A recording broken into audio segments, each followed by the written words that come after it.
किया है, डेवलपमेंट का विषय पीछे छूट गया है। राज्य के विकास, राज्य की तरक्की कहीं ना कहीं पीछे छूट गया है। नौजवानों के साथ भी इसी तरह का एक वातावरण राज्य के अंदर आया और वो वातावरण कहीं ना कहीं उनके भविष्य को और भविष्य के साथ खिलवाड़ करने का काम किया। ये अभी कि जब राज्य के इन तीनों एजेंडे पर, राज्य के हित के एजेंडे जब आते हैं तो सुदेश महतो पक्ष और विपक्ष नहीं देखता, सीधे खड़ा होकर उन विषयों को समर्थन देने का काम करता है कि 3200 रुपया में धान उठाव होगा। अभी सभी केंद्रों का उद्घाटन माननीय लोग कर रहे हैं। ये सुनिश्चित करें कि वहां 3200 से किसानों को धान का रेट मिलना चाहिए। ये सुनिश्चित होना चाहिए उनको, नहीं तो फिर वो हकमारी होगा। आप बोलो अर्बन एरिया का रिजर्वेशन किसने खत्म किया? अर्बन चुनाव क्यों नहीं हो पाया? अभी तक अर्बन चुनाव क्यों नहीं हो पाया? क्यों उसके आरक्षण को समाप्त किया गया? पंचायत के आरक्षण को किसने समाप्त किया? पंचायत में जहां पर ओबीसी के लिए भी आरक्षण तय था, 10,000 लोग ओबीसी कोटे से जो चुन के आते, उनका आरक्षण किसने खत्म किया?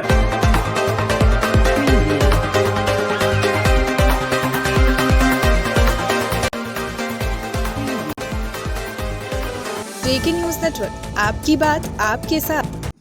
खासकर सेंट्रल केंद्रीय पदाधिकारियों की आज बैठक आहूत की गई है, जिसमें चुनाव के संदर्भ में और भावी रणनीति आने वाले रोड मैप के संदर्भ में भी चर्चाएं अभी चल रही हैं। हम सभी लोगों ने अलग अलग रूप से पार्टी के सभी इकाइयों के साथ अलग अलग बैठक करके उनका फीडबैक सिलेक्शन को लेकर या फिर आने वाले समय को लेकर पार्टी के लिए फीडबैक उनसे हम लेने का काम चल रहा है पार्टी के अंदर में। पहले हम लोगों ने संसदीय बोर्ड का, प्रत्याशियों का और फिर वरीय पदाधिकारियों का, फिर हम नीचे भी जाएंगे। नीचे के जिस क्षेत्रों में हम लोग चुनाव लड़े वहाँ के नीचे के पदाधिकारियों का भी फीडबैक आना जरूरी है, क्योंकि उससे क्या होता है कि फर्दर प्लान बनाने में बहुत आसानी होती है।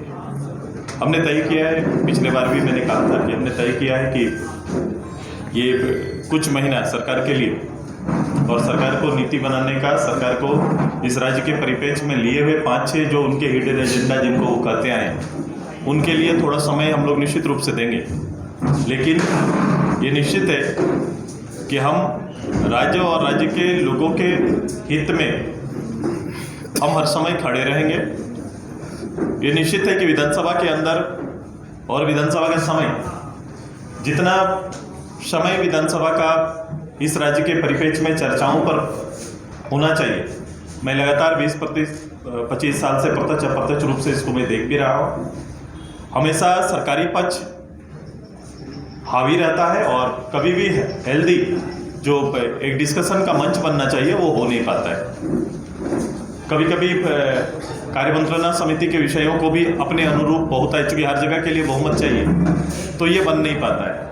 तो हम इसके ऊपर भी हम काफ़ी मंथन करेंगे, हम प्लान करेंगे और मेरा पूरा और मेरी पार्टी का अभी फर्दर प्लान जो भी आगे का प्लान हमारा बन रहा है, उसमें हम पब्लिक के बीच में खड़ा होकर वो सारे इश्यूज़, जिस इश्यूज़ के साथ लोगों को गोलबंद करने या में सफल हुई जो सरकार, जो गठबंधन की सरकार है, गठबंधन की सरकार के दलीय नीतियों को और नियत को हम जानते हैं। बावजूद इसके मैंने कहा कि वोट का ध्रुवीकरण, जातीय ध्रुवीकरण, ये कहीं ना कहीं वोट को प्रभाव किया है। डेवलपमेंट का विषय पीछे छूट गया है।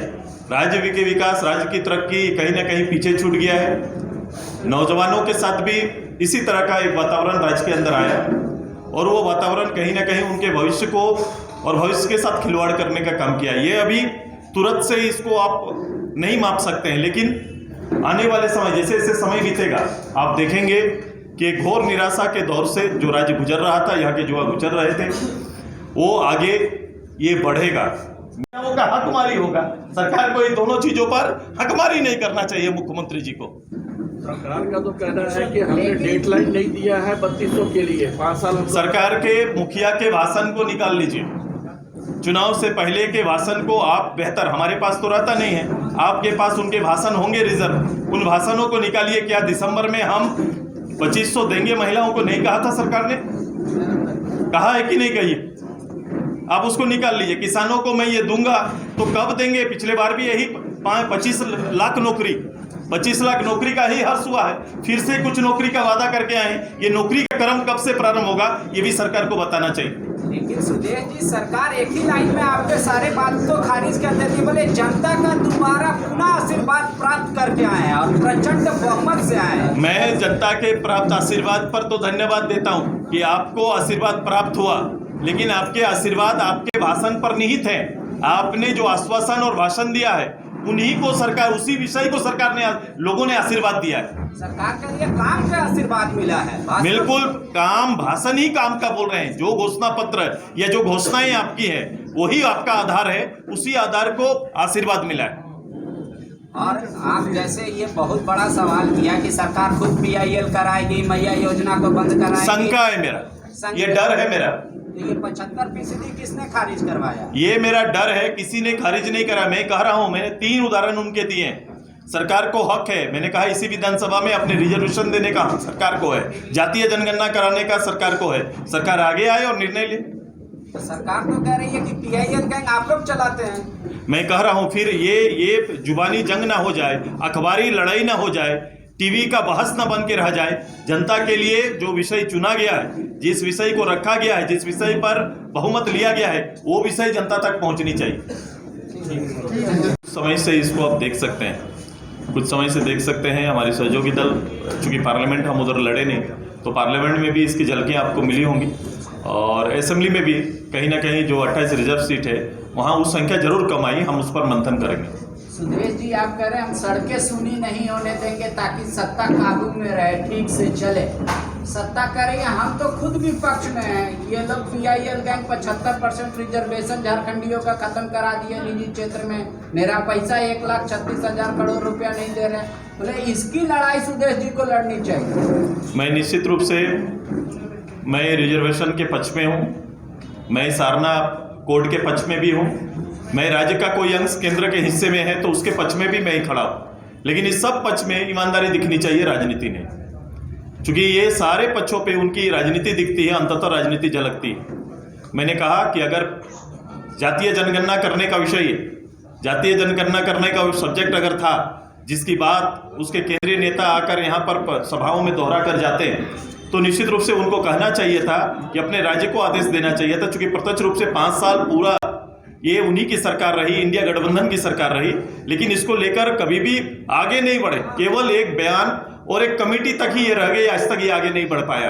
अभी भी पहला निर्णय वही आना चाहिए कि आप जातीय जनगणना प्रदेश के अंदर में कराइए, हम आपके साथ हैं। आपने विधानसभा के अंदर एक सदस्य के रूप में, मेरी पार्टी के नेता के रूप में भी आपने मुझे देखा था कि जब राज्य के इन तीनों एजेंडे पर, राज्य के हित के एजेंडे जब आते हैं, तो सुदेश महतो पक्ष और विपक्ष नहीं देखता, सीधे खड़ा होकर उन विषयों को समर्थन देने का काम करता है। यही ईमानदारी उनको भी दिखानी चाहिए। आज जिन फंड की बात कर रहे हैं, फंड को थोड़ा क्लियर करना हो, जो भारत सरकार से मांगने का, मैं पहले भी कहा, 5 साल तक ये मुख्यमंत्री के रूप में प्रधानमंत्री से इस इशू के साथ, नीति आयोग के साथ इस इशू के साथ, खुद मुख्यमंत्री को फ्रंट में आना, वित्त सचिव के साथ, चीफ सेक्रेटरी के साथ जाके कमेटी बात करे पहले कि किन किन हिस्सों में कहां वो छूट जा रहे हैं। अखबार से ये इसका समाधान नहीं निकलेगा, बैठकों से समाधान निकलेगा।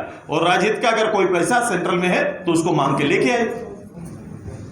वो तो अभी ये का बड़ा नुकसान हुआ, ये मानते हैं आप? ये जो कभी कभी इसका सही आकलन हो नहीं पाता है, वो बिखराव सभी में हुआ है।